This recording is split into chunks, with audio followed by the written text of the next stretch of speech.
বেশ কিছুদিন ধরেই ভারতের সাথে বাংলাদেশের সীমান্তে উত্তেজনা বিরাজ করছে। শনিবার চাঁপাইনবাবগঞ্জে দুদেশের নাগরিকদের মধ্যে ধাওয়া পাল্টা ধাওয়া সহ ভারতের পাশ থেকে হাতবোমা ও কাঁদানে গ্যাস ছোড়ার মতো ঘটনাও ঘটে।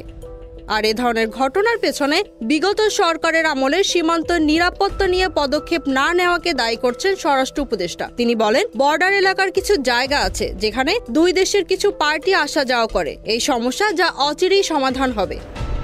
স্বরাষ্ট্র উপদেষ্টা আরও জানান, সীমান্তে ঝামেলা হচ্ছে, জনগণ সঙ্গে আছে, বিজিবি সবসময় সতর্ক রয়েছে, সীমান্ত সম্পূর্ণরূপে সুরক্ষিত, সীমান্তে ওপারের কেউ আসতে পারবে না, রক্ত ঝরবে কিন্তু সীমান্ত সুরক্ষিত থাকবে।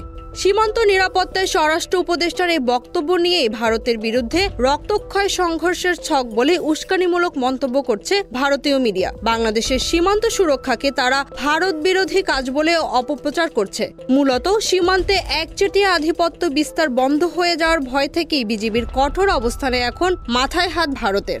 Z news, Dhaka.